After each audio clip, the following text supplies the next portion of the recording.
L'émission de cette semaine, moitié studio et moitié sur place, en Suisse et dans les Alpes françaises. Un voyage qu'on fait depuis une dizaine d'années, qui est toujours un succès.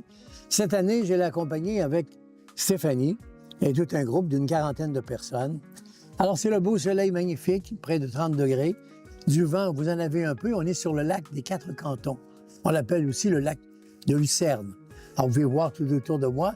C'est une balade en bateau que nous faisons après avoir visité la ville. L'hôtel est magnifique, Astoria, où nous demeurons depuis de nombreuses années lorsque nous venons à Lucerne.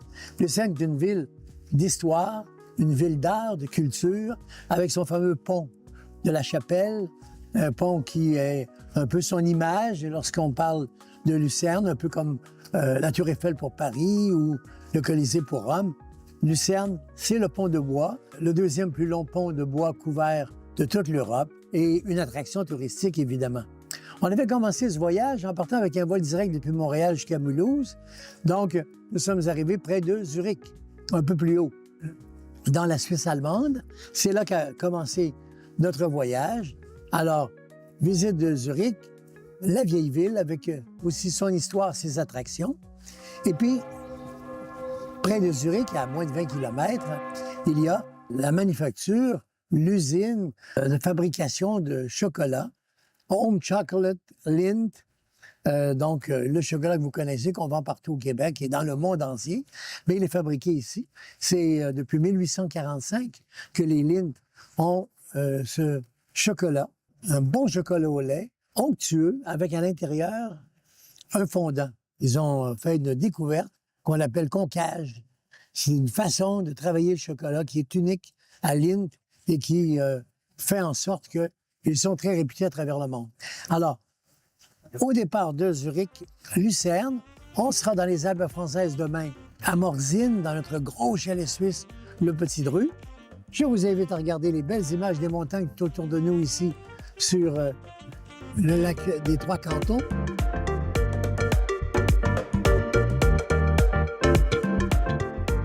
Sur une émission spéciale d'aujourd'hui, moitié studio, moitié sur place, la Suisse et les Alpes françaises. À cette période de l'année, toujours autour de la Saint-Jean, vers le 24-25 juin, le départ, et on revient vers le 10 juillet. 16 jours, 14 nuits, on séjourne principalement à Morzine, et de là, dans ce magnifique chalet suisse, on va rayonner un peu partout, parce qu'on est prêt, évidemment, d'Évian ou d'Annecy, ou encore de Gruyère, de Genève, de toutes les villes suisses et d'autres villes françaises aussi, comme Chamonix, entre autres, parce qu'on va monter jusqu'en haut, sur le Mont-Blanc. Vous allez tout voir ça sur l'émission d'aujourd'hui. Bienvenue à Voyage Magazine. Le Voyagiste de Québec vous présente Voyage Magazine en compagnie de François Reny.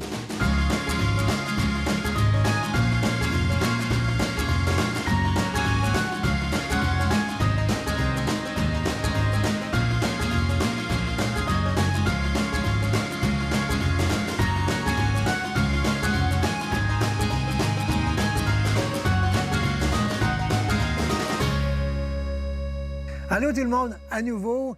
C'est une façon différente de vous présenter Voyage Magazine cette semaine, comme on l'a fait à quelques reprises par le passé. Toujours agréable d'être sur place et vous montrer une destination quand j'accompagne les groupes. C'est le cas des Alpes françaises et Morzine, où nous avons séjourné, et bien sûr, la ville de Lyon et la Suisse. Autant la Suisse allemande, Zurich, Lucerne, que bien sûr jusqu'à Gruyère et même Genève et Lausanne, Montreux, où on est allé également. C'est un voyage absolument magnifique. J'en arrive. C'est la magie des ondes, hein? Vous nous voyez sur place et en même temps en studio. C'est Stéphanie qui a réalisé les images là-bas à l'étranger. Elle était avec moi sur ce voyage. Luca, on le retrouve en studio, notre réalisateur habituel. Et puis, Monica va faire un montage de tout ça. je dirais pas moitié-moitié, mais certaines parties en studio et d'autres, évidemment, que j'ai tournées sur place, dans l'ambiance de l'endroit, avec des images qui vous montrent encore plus les beaux endroits et la façon agréable que nous avons à visiter ces différents endroits. Surtout quand on parle des Alpes françaises, parce que ce qu'il y a de formidable dans ce voyage, et c'est ça l'attrait, bien sûr, on ne peut pas n'avoir qu'un seul hôtel, mais on en a très peu. En fait, on en a 3. On est à Zurich au départ et à Lucerne, où nous allons dormir également. Donc, 2 villes de la Suisse allemande, si vous voulez. 2 villes qui ont beaucoup, beaucoup de choses à proposer, comme à Lucerne, par exemple, avec son pont, là, chapelle et tout le reste. Nous allons, en plus, après, traverser en France, tout à côté, c'est pas loin, hein, ça se fait très, très bien en quelques heures. Et on arrive à Morzine. Morzine, les stations Soleil, c'est l'endroit que nous avons choisi pour passer la majorité de notre temps, 11 nuits sur les 14. Donc, c'est beaucoup. On en a 1 à Lucerne et on a 2 à Lyon à la fin du voyage en France. Alors, à Morzine, station Soleil, il y a des remontées mécaniques tout autour. Donc, les gens s'adonnent par journée de libre. On a quelquefois des journées où on est en toute liberté. Alors, vous pouvez aller vous promener dans les randonnées, monter par les téléphériques. C'est gratuit ou à peu près. C'est 3 €, vous imaginez, pour toute la journée, pour toutes vos activités. Monter, descendre, tant que vous voulez, en un ou à l'autre. Mais vous êtes à 2000 pieds dans les airs, dans les randonnées pédestres que vous pouvez faire. C'est très populaire également pour les bicyclettes. Le vélo de montagne est très, très recherché également. Alors, vous avez la possibilité de vous occuper avec un très beau shopping dans les boutiques là-bas. Le centre-ville de Morzine est formidable. Laissez-moi vous montrer d'autres images de là-bas.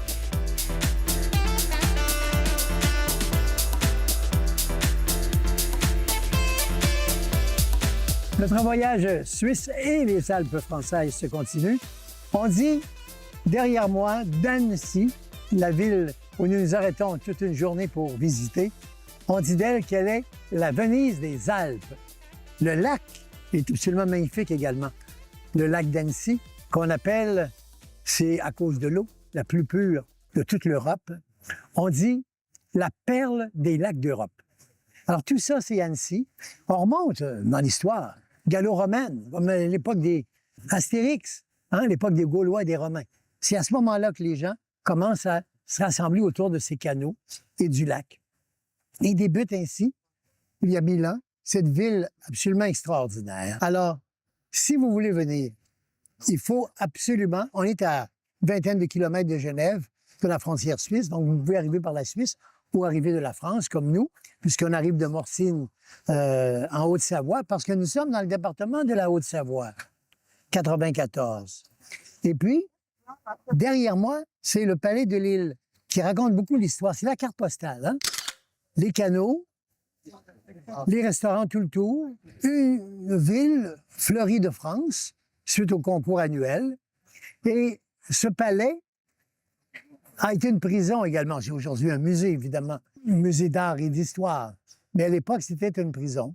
Et derrière, il y a aussi le palais, ici, et derrière le château d'Annecy.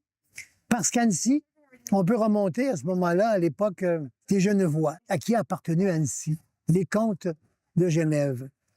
Et puis, il y a eu la guerre des religions après le Moyen Âge, et on s'est retrouvés assez nombreux pour dire on veut changer ça, on n'a plus besoin des Genevois.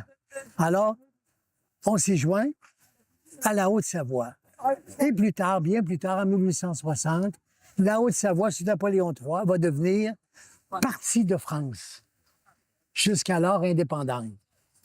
Et c'était l'explosion d'Annecy, début 19e, ou fin 19e, début 20e.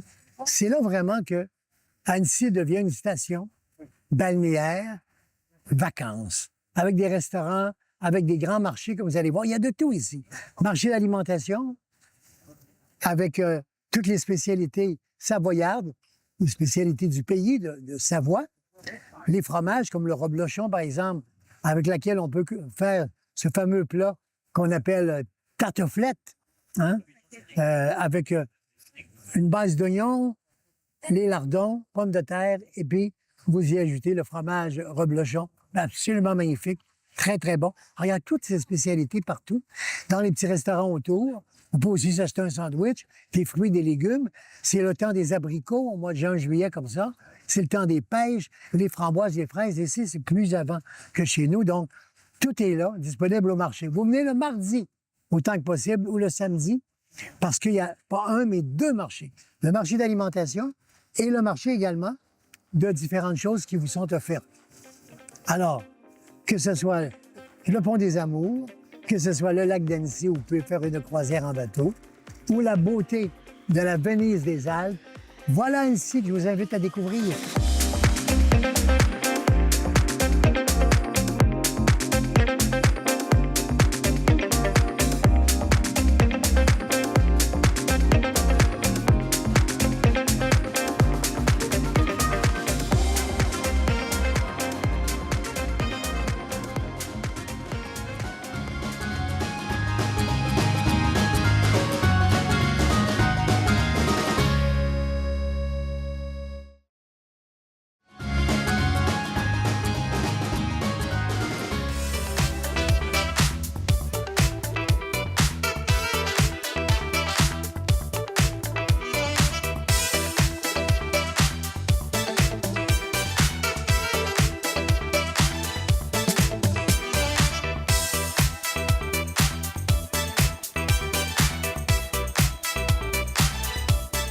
Depuis le temps que je vous en parle, lorsque nous venons à Genève, je vous parle toujours de Sissi, en faisant le parallèle avec sa mort tragique et celle de Lady Di à Paris, au mois d'août 97.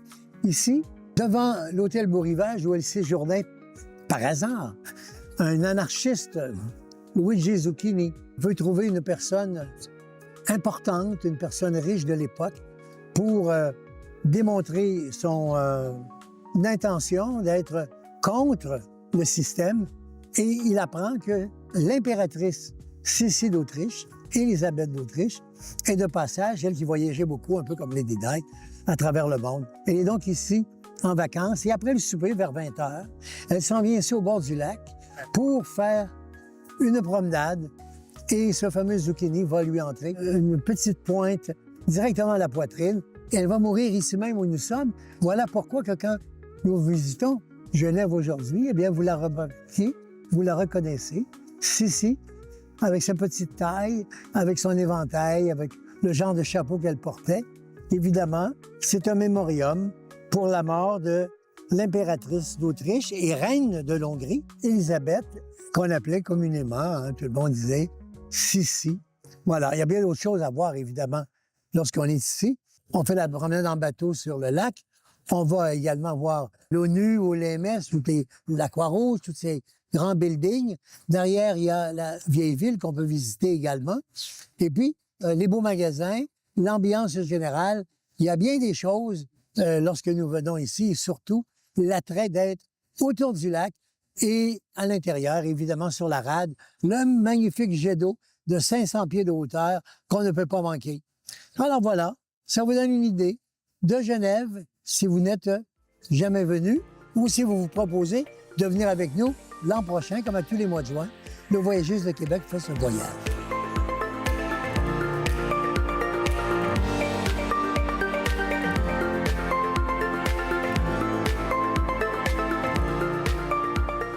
Autour de notre hôtel, il y a une journée qu'on se réserve pour le lac Montrion, pour Avoria, bien sûr. Avoria qui est une pure création de Jean Vuarnet, le grand champion de ski, qui venait de Morzine et qui a voulu redonner de sa gloire et de sa fortune à son coin de pays. Et il y a 8000 condos aujourd'hui maintenant. Ce n'est pas un village, c'est un endroit vraiment, une station de ski, avec tous ces gens qui vont y demeurer le temps de leur séjour de ski. Il y a même un hôtel, la fameuse chaîne de Pierre et Vacances, un peu comme les Club Med. Pierre et Vacances, c'est pour les endroits de vélo, de randonnée, de ski surtout. Et ici, À Avoria, c'est un beau 5 étoiles, un magnifique hôtel. Alors, on prend la journée pour faire le tour de Morzine et de notre hôtel. On a commencé à Avoria, on ira au lac Montrion, et puis on verra aussi la petite cascade d'Ardent. Mais un moment formidable, on s'y arrête le midi, passer quelques heures, et en même temps se restaurer. Comme derrière moi, c'est la Crémaillère, un des très, très bons restaurants. On peut manger à la Suisse. Vous savez, fondue chinoise moitié-moitié ou une tartiflette. Là, c'est de bonne heure le matin. Alors, il y a les boutiques qui sont là aussi, les gens qui préparent le repas. On peut manger à la Suisse, on peut manger à la française, même des crêpes, des petits trucs bien simples. Il y a des bons desserts maison. Et le village s'appelle l'Indaret. Et qui nous accueille à l'Indaret? Eh bien, les maîtres de la place, les chèvres. Dis bonjour au Québec, toi. Hein? Regardez si elle est belle. Elle est magnifique. Elle est douce.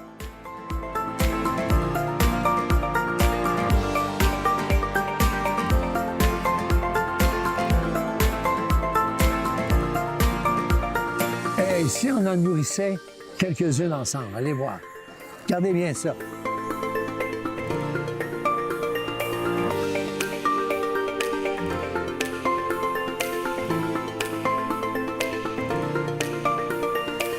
Alors, quand il y a les cornes, ce sont les boucs. Et ça, les autres, pas de cornes, c'est les femelles. Hein? Alors, mademoiselle, à vous, le tout, voilà. Oh, mon sac est tombé. Ils vont le déchirer. Et puis, ils vont tous bouffer. Regardez ça. J'ai échappé, mais toujours un peu gauche. Alors, j'ai échappé mon sac. Elles l'ont déchiré. Elles savaient ce qu'il y avait dedans. Et là, c'est le festin total. Hein? Jean-Robert, on dirait qu'il a fait ça toute ta vie. Robert. Faut que tu montes ici, là. Robert est talentueux pour les nourrir. Ici, là. Il les a déjà domptés. Regarde ici, là. Monte dessus, là. Ah! Ah, Écoute, as-tu déjà travaillé dans un cirque, Robert? regarde. Et là, là, tu sais, c'est moi. Tiens, c'est à ton tour, voilà.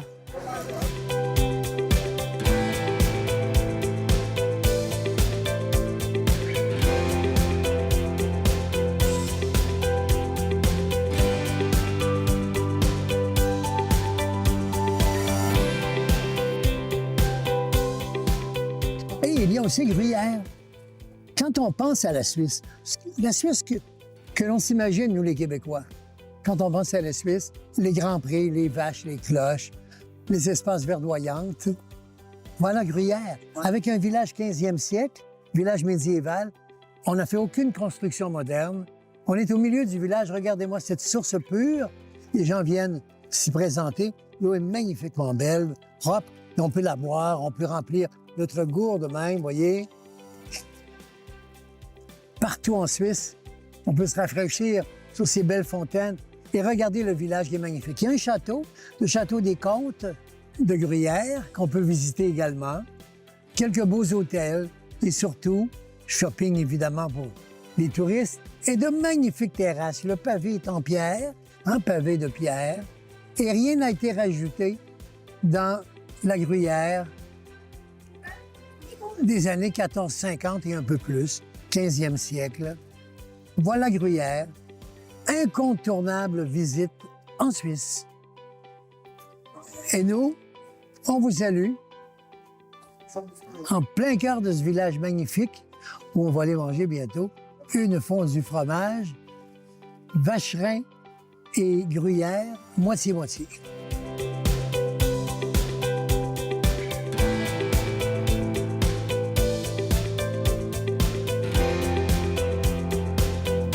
Un autre arrêt incontournable de notre voyage dans les Alpes françaises et la Suisse, c'est évidemment Évian-les-Bains. Oui, les eaux thermales qu'on a découvert, une source d'origine en 1789, sur le terrain de la famille Cachat, où nous sommes maintenant.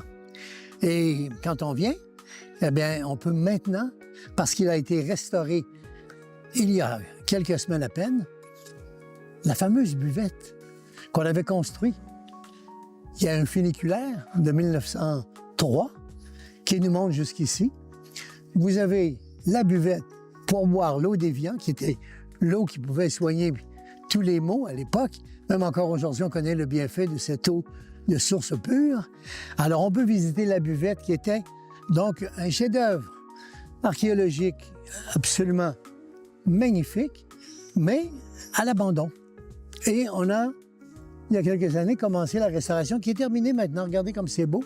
C'est la belle époque, hein? Le début 20e à ce moment-là. Et on est tout à côté de la source Cacha, la source pure originale de l'eau Évian. Et un peu plus haut, c'est l'Hôtel Royal, ce fameux hôtel 5 étoiles Palace, où Macron, Emmanuel le Président, a invité et Trump et Carnet et tous les autres lors du dernier G7 à Évian-les-Bains. C'est là que nous sommes. Et puis, il y a des eaux thermales pour avoir plein de massages, plein de soins de toutes sortes. Alors, le casino est remarquable également. Tout ça, on le voit et on participe vraiment à une journée remarquable, comme dans une autre époque, début 20e, qu'on a appelé la Belle Époque.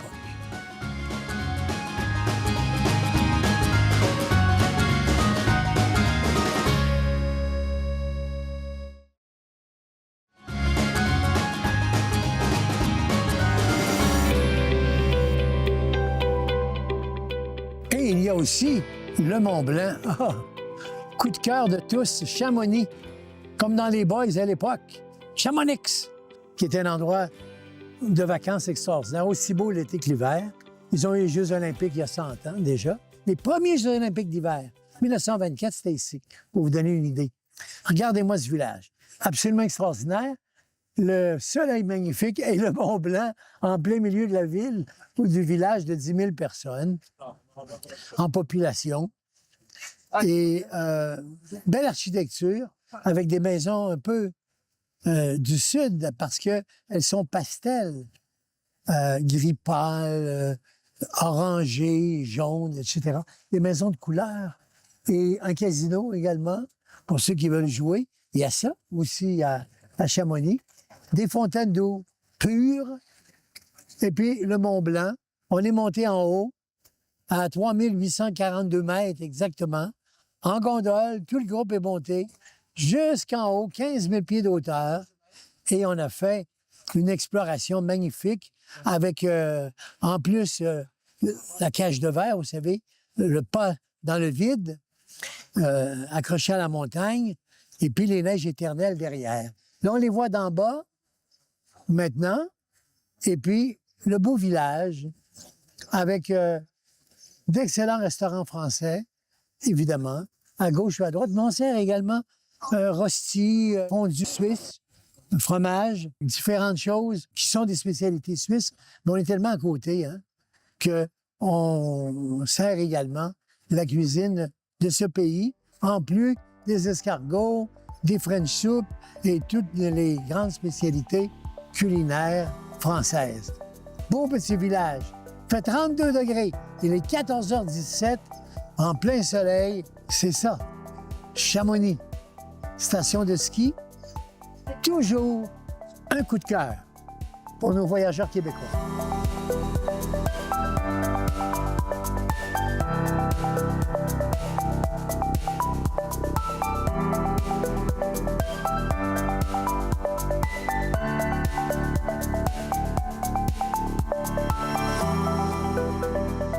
Dans le quartier Saint-Jean, on peut en profiter pour voir les traboules, T-R-A-B-O-U-L-E, à Lyon.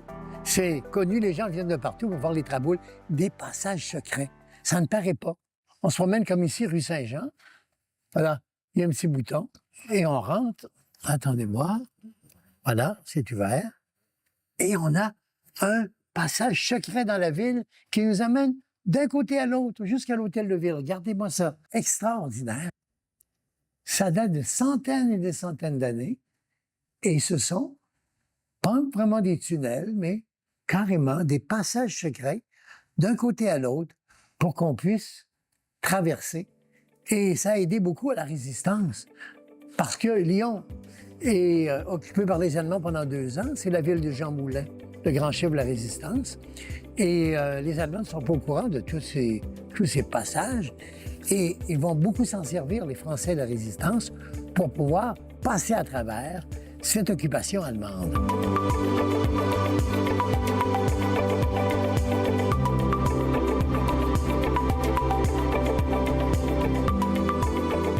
Eh bien, toute bonne chose a une fin. Nos reportages sur la Suisse et les Alpes françaises se terminent ici, dans un restaurant typique, authentique de Lyon. C'est la fin de notre voyage dans un bouchon lyonnais, un restaurant-brasserie vraiment qui sert la nourriture connue du monde entier qui vient de Lyon. Et c'est dans cette ambiance, brasserie, bouchon lyonnais, qu'on se dit bonjour et qu'on espère que l'émission vous a plu, que ça vous a donné l'idée peut-être de venir avec nous l'an prochain pour la Suisse et les îles françaises. Alors, saluons le groupe. Salut tout le monde. Salut.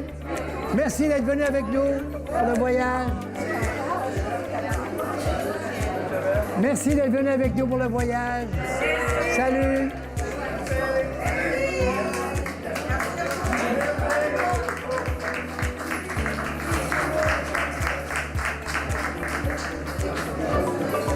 Merci d'être venu avec nous pour le voyage. Merci.